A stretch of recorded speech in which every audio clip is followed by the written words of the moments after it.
Hi.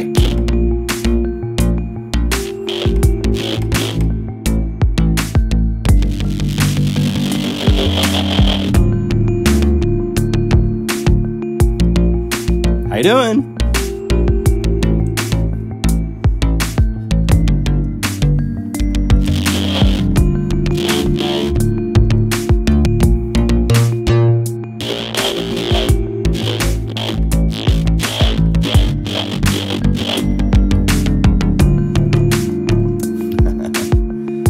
Let's see. Let's get everything straightened out here. Gotta pause everybody for just a second. Okay, thank you.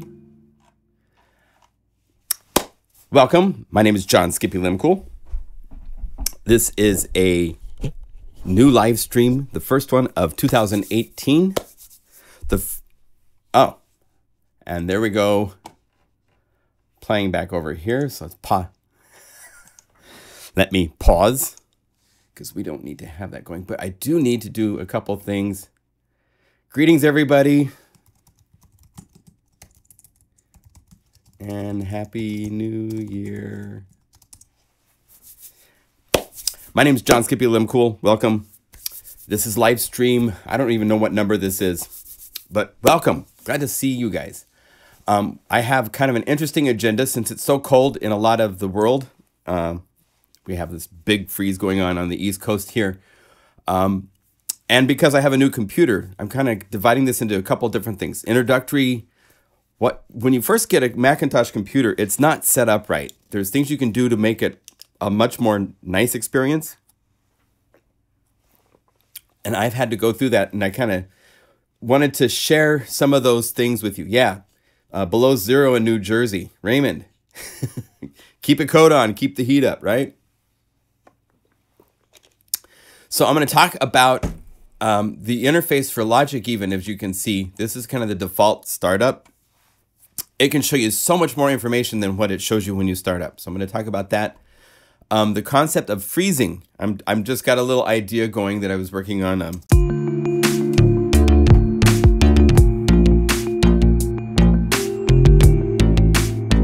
Right?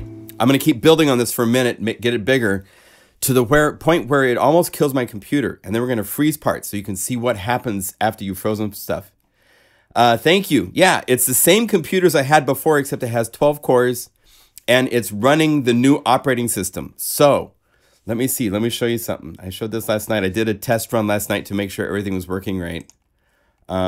Yeah. So if you watch this, check this out.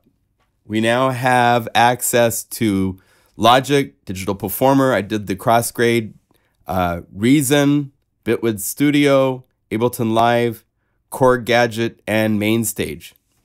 So we'll be talking this year a lot more about a lot of different sequencers. And I'm going to do more. I'm kind of focus on actually supporting these sequencers with content, new content, as well as some of the other existing older content, because there's a lot you can do inside of Logic without anything else. There's a lot you can do inside of a lot of these different DAWs. I hate that word. We need a new word for things besides DAW.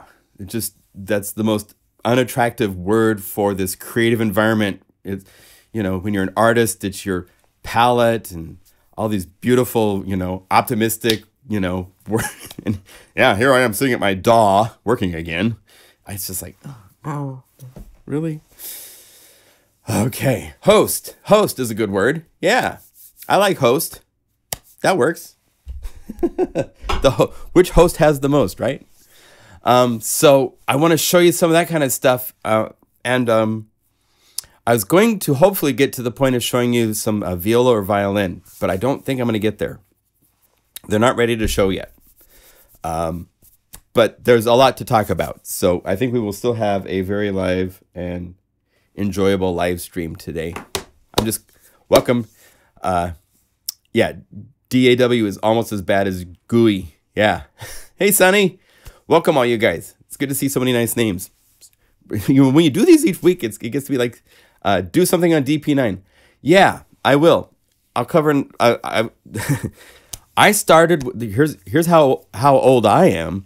I started with Digital Performer version 1.0 on a 256 kilobyte Mac SE in Seattle, Washington. We were selling Apple IIe software, Passports, Master Tracks Pro, things like that.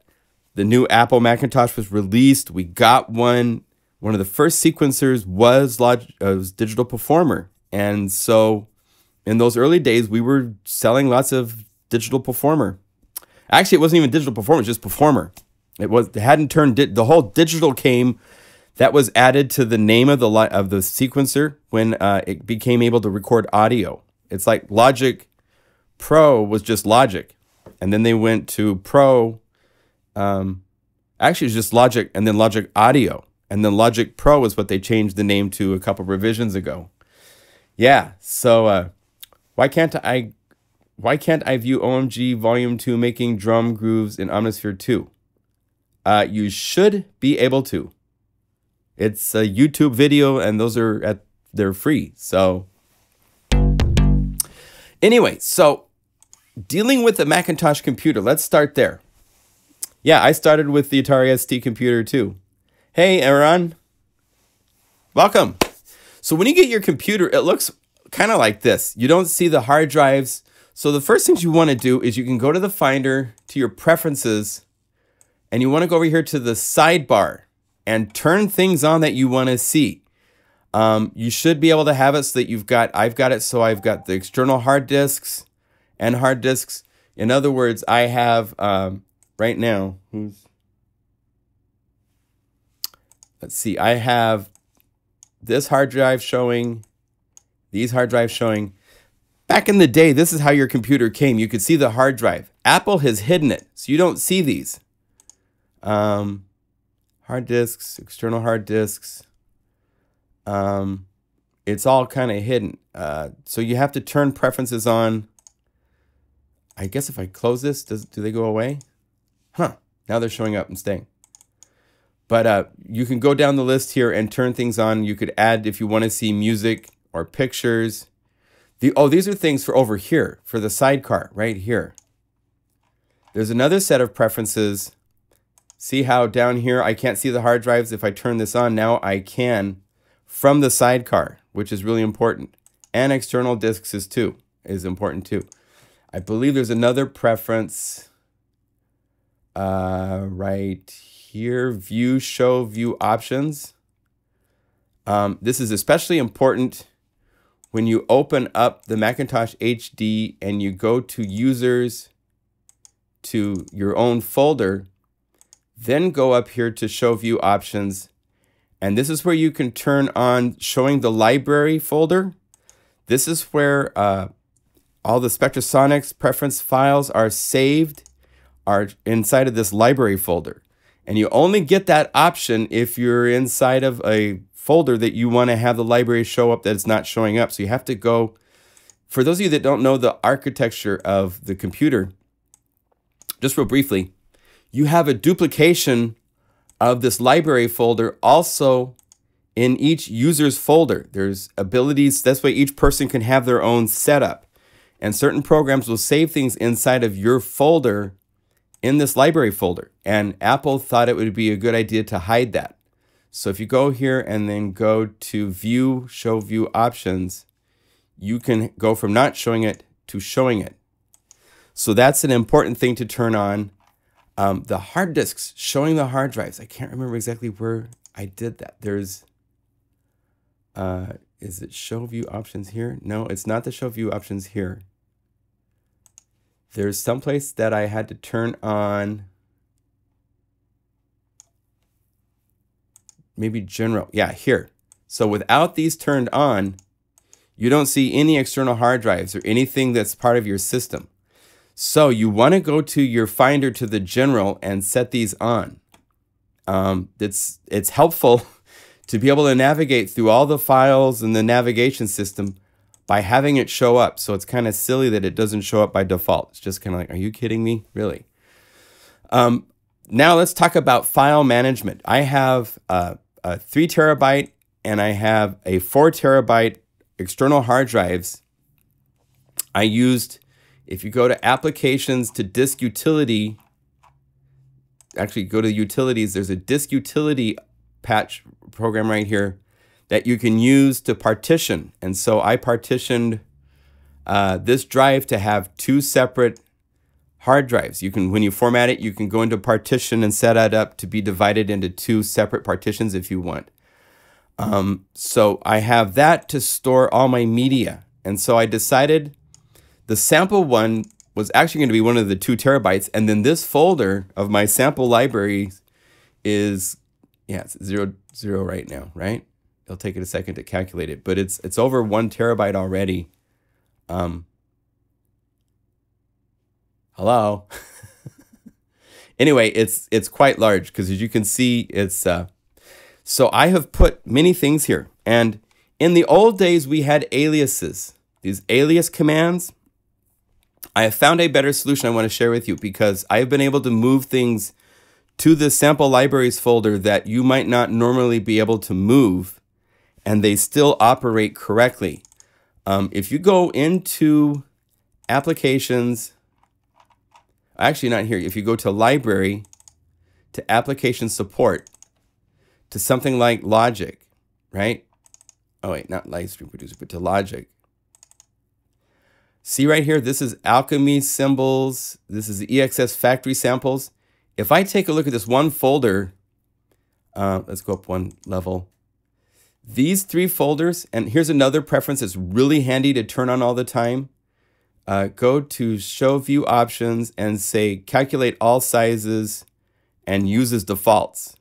And that way it will tell you the memory size even of folders. And so you can see I have 14, there's 34, 40, 41 gigabytes I have removed from my computer hard drive by using what's called a symlink. There's a program you can find. Let me show you the link to this download. It's called the Symbolic Linker. Symbolic linking is part of Unix. So it's underneath the Mac operating system. And by using this, it's incredible because you can make links to files, put them somewhere else. The computer will consider them the same. If there's ever an update, it will actually update and send the files over to where things that aliases cannot do. And as long as things don't move, they won't break. Aliases can break. Aliases can be inconsistent. So Symbolic Linker is a godsend. I've used this to link up all sorts of things that you would think you couldn't have out of your computer systems and put them on external hard drives. And the URL for that, yeah, Symlinks is incredible. So if you go here and go Symbolic Linker for OS X, it's right here on this website. Here's a URL, macupdate.com. Just search for, this is what I searched for. Just do Symbolic Linker OS X. And this is an ability that is really handy. So I have been able to take all sorts of gigabytes from the Mac system and from applications and send them over here. I've also done such things as,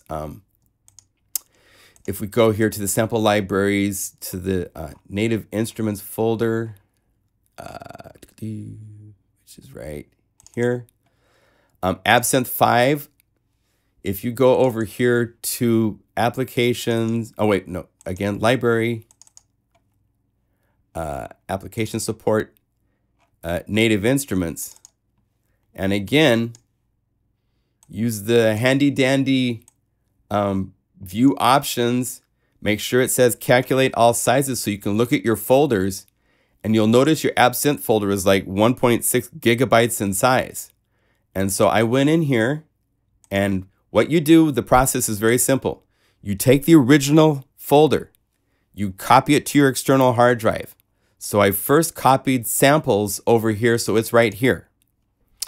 And then when you get Symbolic Linker, it goes into a special place. Let me locate it here. In your library Where is it? They tell you the difference. They tell you how I'm going to get into a big mess here if I'm not careful. Close.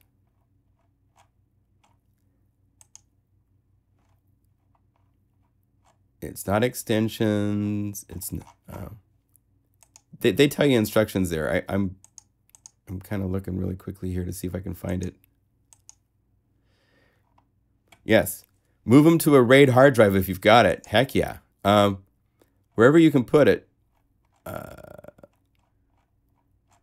you will save an incredible amount of memory if you do that. There's some things that you can't move. I was really surprised to see and kind of disappointed, but it seems like the Universal Audio, if you go to application support to Universal Audio, it's 1.72 gigabytes. And that's because it has these master versions of all of the plugins as VSTs, and somehow it's linking to them. I've deleted these and then I get error messages, so I can't delete them. I should try it. Let's do this. So if I wanted to, here's the technique. So if we go up here to, let's say, Universal Audio VST Masters, because I think there's something like that going on. Copy this to the external hard drive. Now, my audio might die from doing this, so it's kind of a big mistake to do this, but we live dangerously here, don't we? So by moving it, you can take this and delete this, right-click on this, and you'll have a thing that says make a symbolic link once you follow the instructions on the installer. And then you can drag this over here, and this you can rename anything. It's actually not even looking at the name of this.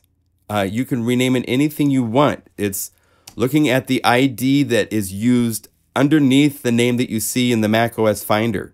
So you could name this Mickey Mouse, and it would still be connected to that file. It's a really cool ability. So symbolic linking is it's happening. I'm not going to delete my folder because I would delete the Universal Audio and they might break. I think I have it so that it's working. Now, once I've made my symbolic link, I can delete this original, the symbolic link. Don't delete this original folder with the 1.72 gigabytes. But by doing that, I freed up that much more memory from my hard drive if it works. And chances are it should work. So by using that the view preference, show view options to calculate all sizes, you can look down the list at all of your folders and see what's using large amounts of memory and open this up and say, okay, so Alchemy samples, I haven't copied that one over. Oh, yes, I have. I did. So I could get rid of that. Get rid of that. EXS factory samples, I've got a symbolic link here, so I can get rid of that. I am deleting, am I? And let's get rid of that. So oh wait, cancel. What did I just do? I don't want to delete that. That would be a mistake. But we can delete Ultra Beat samples. So I have my 3 symbolic links, and they go to the originals, right? So I'm going to go back to Logic just to show you. This is like a magic trick, right? So after we've gotten the symbolic links all set to external hard drives, if I go down here and I say ESX24, I can go to anything in the factory. I could say to the world or to the orchestral strings. This loads up. But it's playing them from the external hard drive. So I've gotten rid of 45 gigabytes from my Logic folder. And it all works the same. If I was to say, let's go to Native Instruments Absinthe 5. All the samples are there that it needs. So I could go to the patches and, browser. And these are my patches.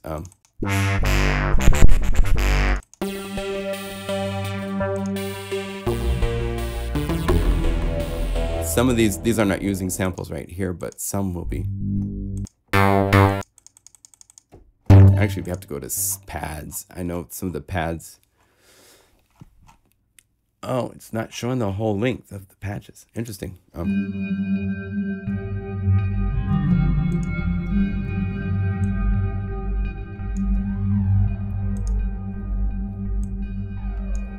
Oh, I gotta see it from this side. There. And now you see everything.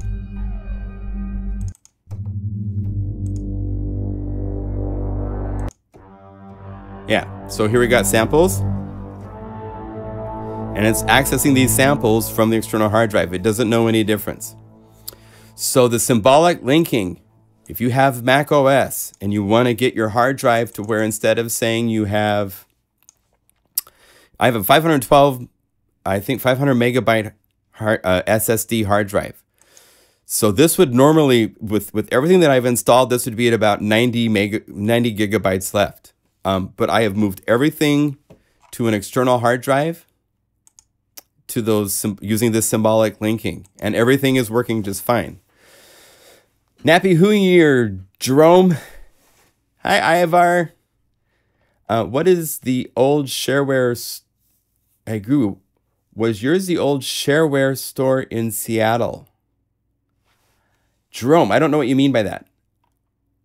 Great tip. I worked at Evans Music MIDI City in Seattle from 1985 to 88, which is when I started working for Korg. So that was back in the day. So as you can see, you can move a lot of things that normally would clog up your main hard drive elsewhere because of this ability with the symbolic link ability. So I want to really make sure you guys understand. It's not rocket science. You need to know the basics of your computer. The installation instructions were pretty clear to me. I don't really want to go over them step by step here, but it does come with a README with instructions that are really clear and pretty easy to understand. There's a place in your system folder you need to put it so that it shows up so that you can, when you right click on something, go back. When you right click, you will see a make symbolic link because you want it to show up here inside of this listing like that. And then you're in good shape. All right. So you want to have your hard drive showing. You want to have your show view options, calculating all sizes when you're inside of folders so that you see folders that are not blank. You show view options and use as the option. So once I do this to the main hard drives, it should do this to all of them. If it doesn't, that one's empty. Yeah. So now when you open a folder, because I mean, way back in the day when that first became an option, they hid it because it would slow down your computer. Computers weren't fast enough that would actually slow things down, and so they hid it because of that concern. But if you have an SSD, or else if you have a large fast computer, it's not the issue that it used to be. And it's a lot more helpful to be able to see the hard drives over here to go to them, see the main network so I can see how to connect to things.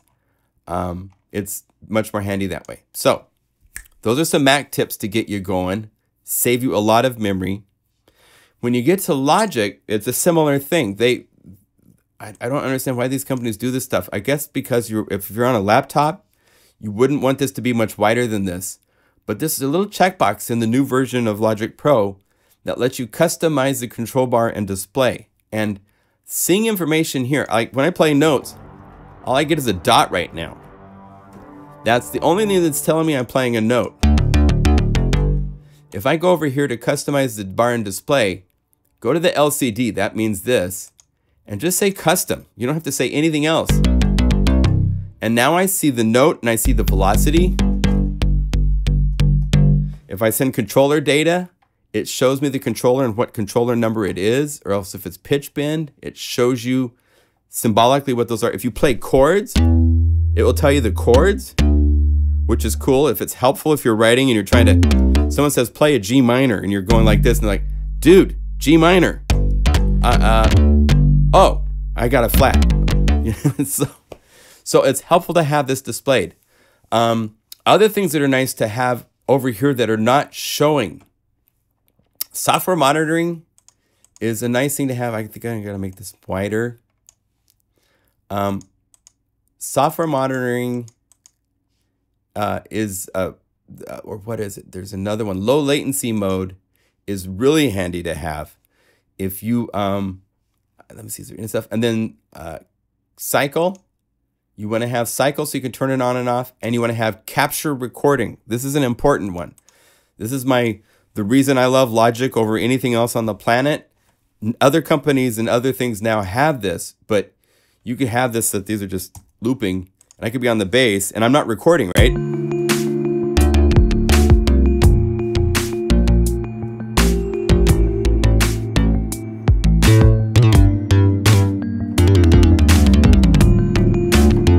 Dang, I will never play that lick again. And I wasn't recording. Shoot. Well, if capture recording is here, you can just click and whatever you were playing is in a buffer and it will put it right to the track as a captured recording. And it's hidden. You can't see it. So it's funny. It's important. It's a nice thing to have. You have some check boxes here. Oh, that's just to get you to the customize. So that's important. If you have, let's put something on my voice from Universal Audio that has really bad latency, like the Fairchild or something like this. These things take up a lot of DSP, and it can get to where, let's get something else on here so it's even worse. I just got this to play with the Empirical Labs Distressor. Now I really feel latency. The latency button, this right here, will turn off the effects. It disables them internally so that latency is gone. I'm back to hearing everything in real time. If I set this back to this, I have latency again. So this is it's called the, what's they called it? It's called the low latency mode. And so by turning this on, when it's lit, everything's back to real time. So if you're trying to play something and there's really bad latency, do this to do your recording, and then hit this to pop back on these really cool effects that make the sound of your guitar great. But it's great to be able to turn it off when you don't want to have it on. So, and then software monitoring just turns it off. So I don't know if that's useful or not, but okay. By the way, the Distressor, incredible, just incredible. Listen to this. I'm going to play this little mix.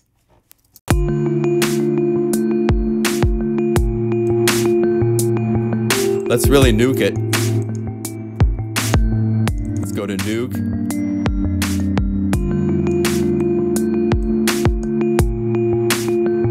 Here's without it. Hear how it grabs.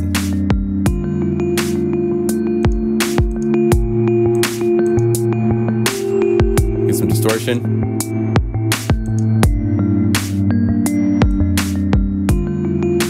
Really nice sound. Really, I haven't bought this yet, but I'm impressed. It's pretty cool. So that's how to set up your display if you want to see more information, turning on and off cycle, which you can also turn on and off just by clicking and dragging. I don't know if you know this, but if you click and drag from the right to the left, it makes a skip, I believe. So that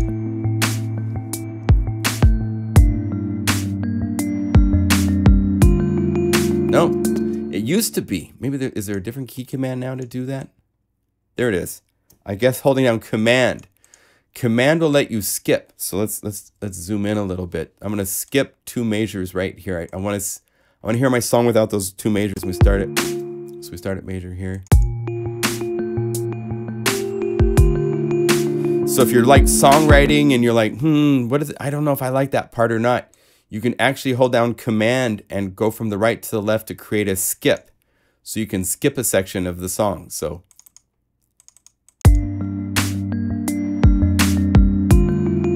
okay, so that's cool. Now the thing I was going to talk about, let me see what was going on in the discussion. Oh, thank you. Stop wanting me to buy an Apollo that I can use a distressor. Yes. It's not just a distressor, my friends. I mean, the effects inside of the Universal Audio package have become incredible. We'll cover that at some point. I have other things to show you that are you guys should be aware of. All the new stuff that's with Arturia is incredible.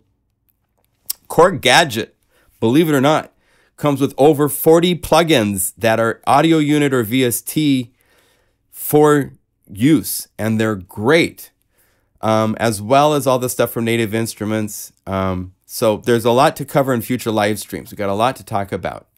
But today I want to talk about freezing, because this is something we can all know a little bit more about if we don't know about this. And if you don't have a sequencer that can freeze, and I don't have a list, I didn't have time to compile a master list of what does freezing or not. But the concept, I got Gatekeeper too. I bought it. Oh, good. I'm glad you guys like Gatekeeper. Yeah. What is capture recording in Cubase 9.5? I don't know, guys. What's the term for? Somebody here uses Cubase, I'm sure. There's someone out there that might answer that. Yeah, Gatekeeper is fantastic. I try to use it on everything. Yeah, it is great. It's a really cool, unique, simple to use, fun sequencer that can do all the sidechain type things and so much more. But let's do this. I want to show you guys this concept when you're starting to write. Like right now, this is, we're not using much computer processor power at this point. Let's get to be more though. Let's have Serum playing. Another tip that I want to share for Serum users is right here. This limit polyphony to 1 of any note number. That is really a problem when you're playing a lot of the sounds I like to play and have made for the libraries. All the bells and winds and pads, all these things that you might play repetitively like a bell. See when I play hard and I play soft? It saves CPU processing. So if you want, that's using far less CPU cycles and polyphony than if you turn this off, because now each note will ring out. And you see my processor just spiked.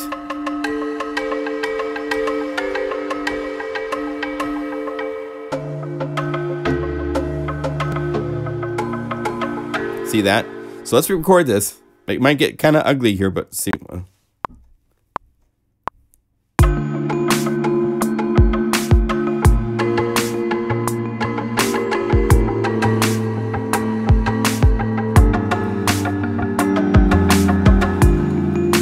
So we're definitely using a lot of CPU power to do what we're doing at the moment, right?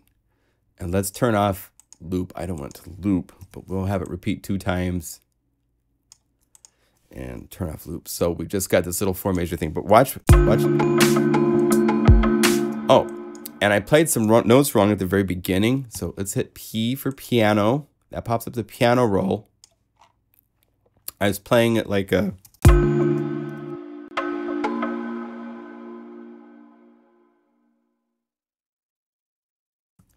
Let's see here. I want to not do that.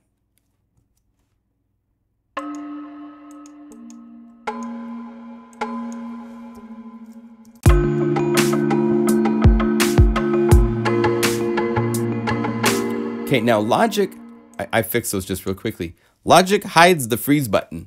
So you have to go over here and right click on your tracks and it goes to track header components. How's that for a good name? And here's freeze. And by turning this on, you have a little freeze button. And by hitting freeze, I can now hit play.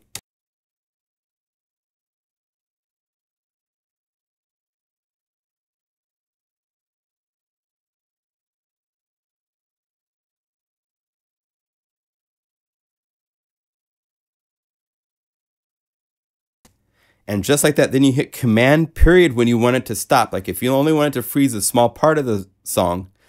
Now watch when I hit play.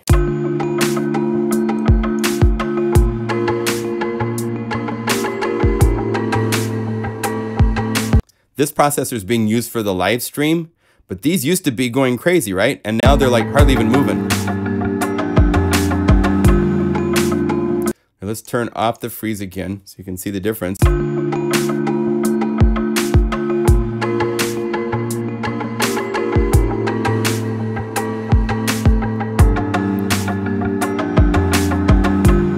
So these processors were being used for the different serum parts, and by freezing it, And by doing this, I have to go back and refreeze it. So I'm going to hit play. What it does is this. It's making an internal, I think it's 64-bit or 32-bit audio so that it is a very, very high resolution audio file. It then mutes Serum. See how it has a little freeze bar? So you only do this when you're ready to freeze something that you don't need to work on. So if I'm going to hit play.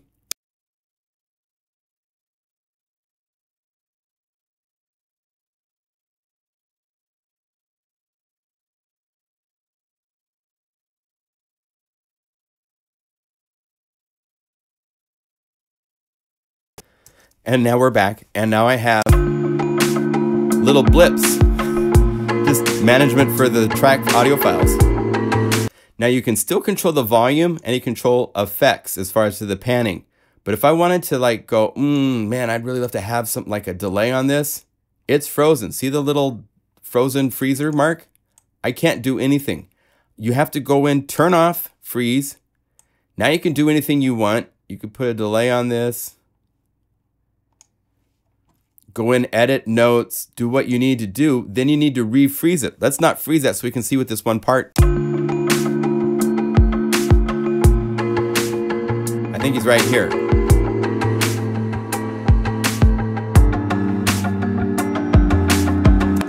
Because that one processor, I believe, was taken clear offline once it was frozen. Let's check.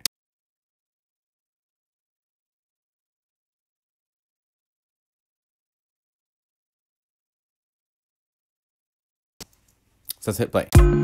Yeah. There's no processor even being used here. That second process, it got buzzed down here to these guys. So, yes, you can, the things you can automate, you can go over here to your read and set it to latch. Hit play.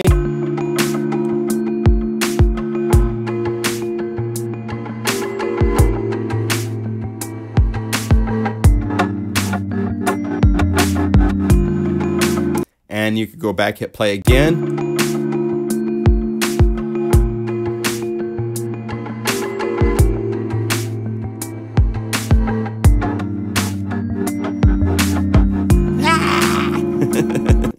And it can record and automate panning and volume all day long. If you need to see this data, if you're like, okay, I did this automation stuff, it's not quite right, I want to see it, hit the A key, and that shows you automation. And this little triangle here will let you see multiple automation. So if there's more than one, if you've got like, if I've automated all sorts of parameters, you can actually hit Option, and it will open up all of the lanes of automation. And it will show you for each one, this is pan and this is volume. So you can just zoom in and see it like this. And then if you want, you can just double click. If you hold down Control and Shift, this gives you curvature. So you can make S curves. You can change the curvature for the shape of automation after the fact, after you've created it, by holding down Control and Shift first and then moving. And if you take one point, as you move to the right, it deletes points. So you can delete all you want. You want this to be smoothly from here to there. There. So that's the basics of automation, freeze. Now, for those of you that don't have freeze, you can still do a similar thing. All you need to do is I'm going to solo here and solo here so you hear both. Solo, and then hit bounce or record as a separate audio file, which is something all DAWs can do. And then just bounce it back into place starting at beat 1.1. Don't give it any pre-roll or anything like that. If I hit with Logic to do a bounce, you drag your cycle markers to say how far you want it to do your bounce, right? Then you hit bounce, and it says starting at 1 to 9, I'm going to have it bounce. What audio resolution do I want it to be? Up to 24-bit. My sample rate, I want it to be a WAV file. I could say offline, so it doesn't do it in real time, or you could say real time. Offline, it takes account reverb, delay times, all that stuff. And if I hit bounce and I said, this is Bell, ice, wind. I'm going to be quiet for a second because I want to.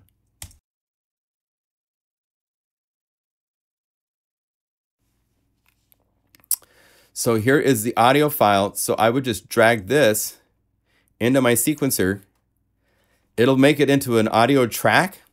So I can now hit mute, or if I wanted to even be more smart, I could go to the actual plugin itself. Let's unfreeze this and, you know, turn off the power to these. And let's see, go to this guy and I got to turn off no longer soloed. And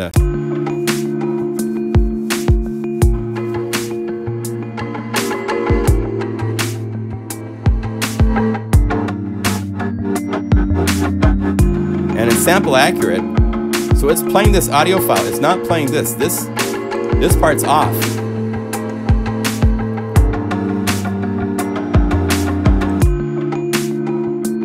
Or is it? Let me see what's going on here.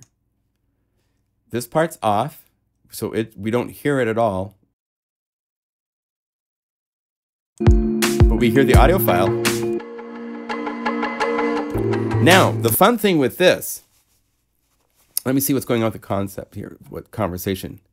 Want to know some more about cross.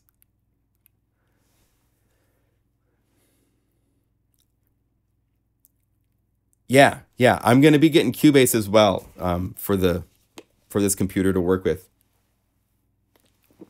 I used Cubase on Atari way back in the day. That was my sequencer of choice. I worked with Logic with people in studios, but my personal sequencing when I'd go home was with Cubase back in the day. So I followed along and used Cubase all along as well. I kind of like to know all of them. I don't know why, but it's each one to a certain point. I did? Jerome, no way. I did sell Korg back in the day. How funny is that? Wow. Now, the other fun thing about this is once you have bounced it out as audio, this is actually cooler in some respects than even the internal freezing, because now I can take it. Logic has some really amazingly cool tools with the scissors. You can hold down, so if we zoom in so we see the actual markings, I could hold down Option, and let's click it on these quarter note things here, and it will divide it into pieces. And if you want to make this actually something that's usable and movable really easy, what you would do is, this is one of the cool things with Logic, is the folder concept. So you could select this and say, pack a folder. Where's my functions to folder? Pack a folder. So it's turned it into a folder. So I could go in here and let's do this. Let's make a duplicate of the same track and then take this down here, this down here, this one, this one, this one, this one. It's just these guys. And let's take each one of these, and if you shorten it and loop them, no, that's not quite right. You'd have to like do things like this. Hold on then.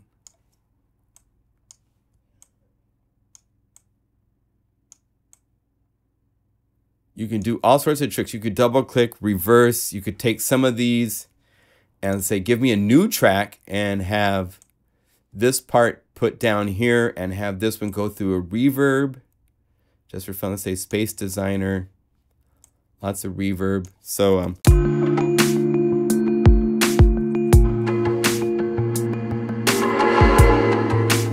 so you can get into sonic manipulation things. Like have this one here down here on the reverb too.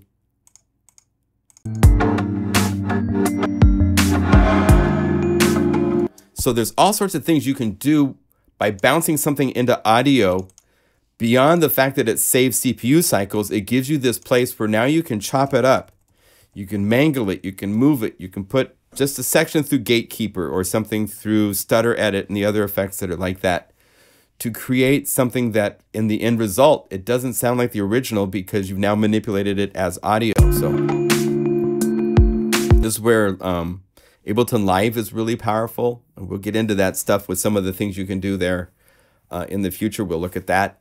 There's a lot to do, but the whole idea of taking audio from one of these plugins, turning it into audio you can manipulate is a really powerful concept. So that's what I wanted to show. Let's see here. What's going on in conversations over here? I can see Traction is borrowing from Logic. Just got waveform. A lot of supply is pretty directly. Yes.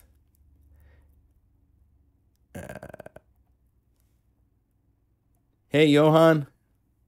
And just with use of my Roland XP80 workstation, I just used the internal sequencer, made over 300 songs.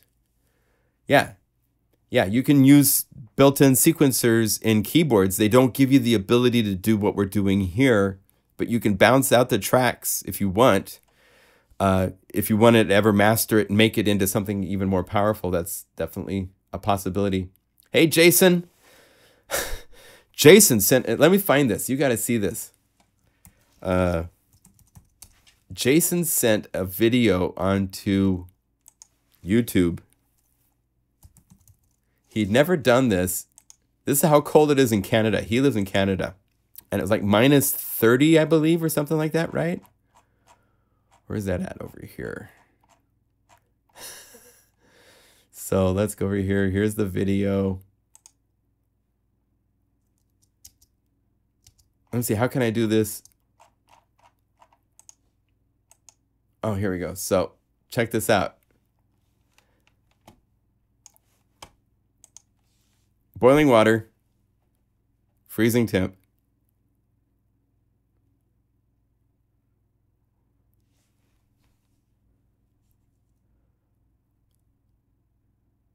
So it immediately froze the water. Isn't that cool? That's how cold it is in Canada right now. Boom. Yeah. More, wow. Super cold. Yes, this is the newest version of Logic. It's a little Mickey Mousey in display with all the big fonts over here and stuff like that, but you know, I can deal. It's all right. Go to the icons, change them around if you want. We could get into all sorts of silly things you could do with this silly program, but sometimes we have this in Norway every winter. Yeah, very cold. Well, let's just do an open up to slide one of those snippets from where you made cuts and drag it out and make it fit. It's a great trick, but sometimes hard to make work. Yeah, okay, so what he's talking about is, let's listen to this part. If I hit solo, hold on a second.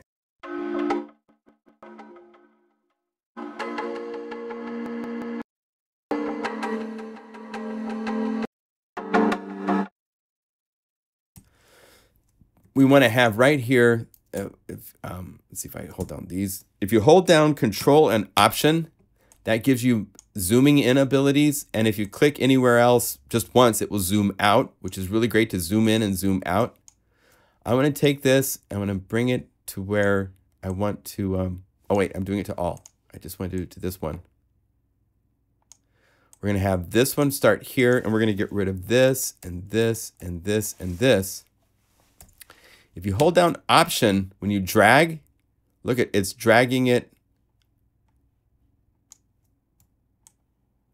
And you can turn something that was, you know, let's see.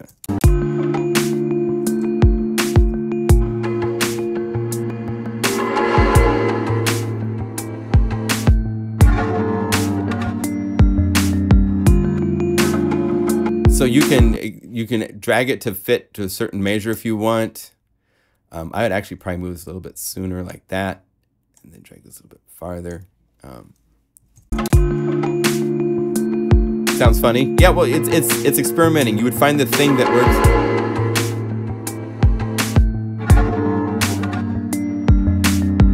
it's fun to do this stuff actually to drums. Let's take the drums and let's set our cycle and bounce this out. So we hit solo. I'm gonna solo my voice one more time. Let's bounce this out and go offline.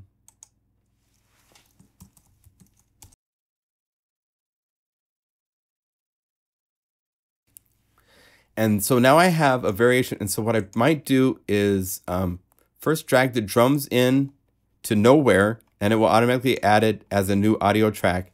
Put it right here below the original so that I can look at them. And now I can see it. I got my silly display in the way. But I could start with something like this. I could take this. Let's see. We want to turn solo off. We don't need solo on anymore. That's why they have a solo button up here, right? Good. Okay. And let's go mute this for the moment. That one snare right there. Right.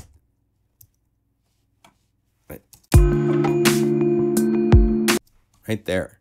I want that snare to be really cool and do something crazy. So we go Command T, which will split that. So this part here I don't need, so I can delete it. And I'm going to go to the end of that snare, which is right there, and Command T that. And then I want this to go all the way to like here. Command T, get rid of that. If I hold down, let's see, unmute this so it can play now. And take this, and if you hold down Option, you'll get to where you see this. Oh wait, that's the looping option. I don't want the looping option. I want that. So you drag it. Let's drag it again.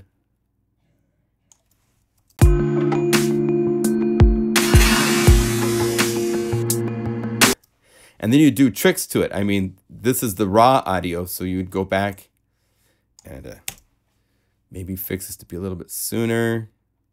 Get right where that impact is. Have that be the downbeat. And then you would go to your fade tool that they have right here. Where's fade? You just click and drag, and it'll fade it out.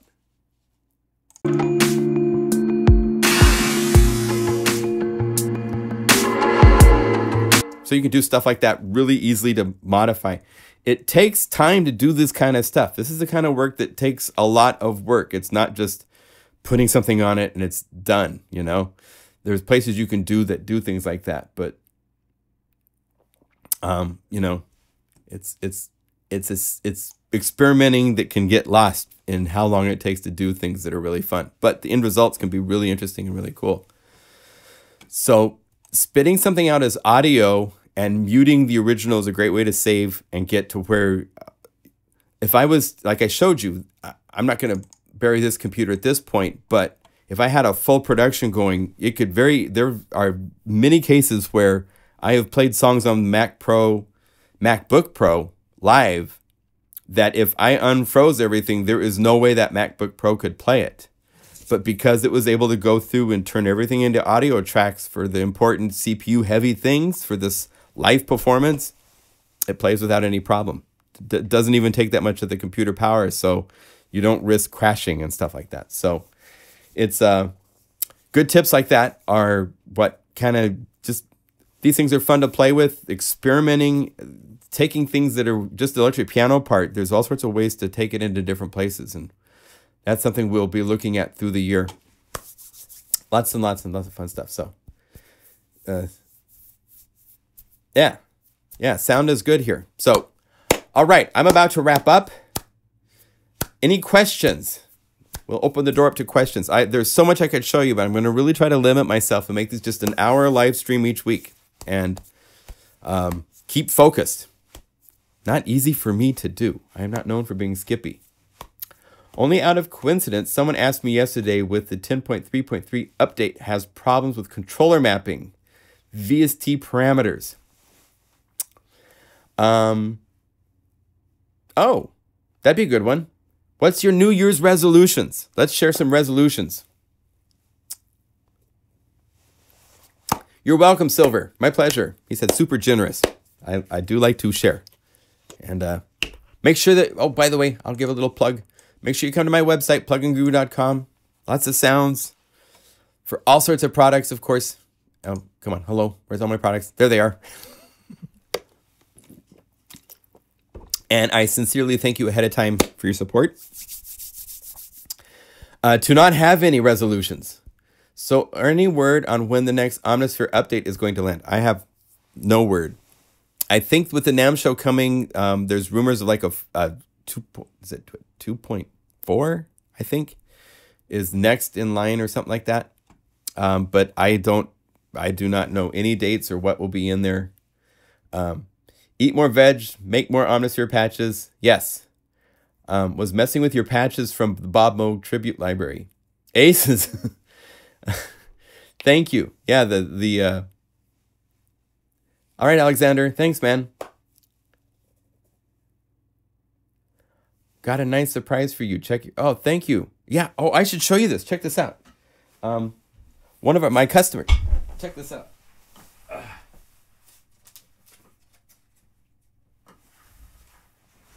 Check this out. This is so cool. From Tony Saunders, from TonySaundersArt.net. He gave me I'm trying to figure out if it's real wood or else if it's wood texture created. It's just so beautiful. I'm gonna frame it and put it in here in the studio or in my house. It's such a really nice Christmas card. I thank you so much for that, Tony. That was really cool.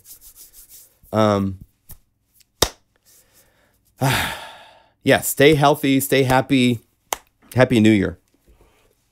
Lots of cool stuff going on. Shout outs. Where are you at? Shout out from Portland. Shout out from PDX. Lots of plans for this year. Romania. Nice. CSTN. Wow. I could be in Romania right now. Sweden, Arizona, San Francisco, Portland, Argonia, Holland.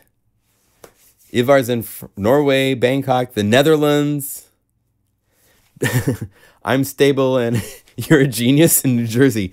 Yes, you're a stable genius. Yes, we've heard that from someone else today. Interesting. Los Angeles, New York, Finland. Bye, Gareth. Good to see you, man. Steve is in Oregon, Germany, Calgary. We're worldwide, baby. Awesome. All right. Well, take care to all of you. Happy New Year. Be healthy. Let's treat everybody nice and make lots of incredibly cool sounds. All right. So lots of fun stuff coming up. So see you next week. All right. Bye. Oh, if you have ideas, send me ideas. If you guys have any ideas for future live streams, any questions you have, I love feedback. So it's awesome. See you later. Bye.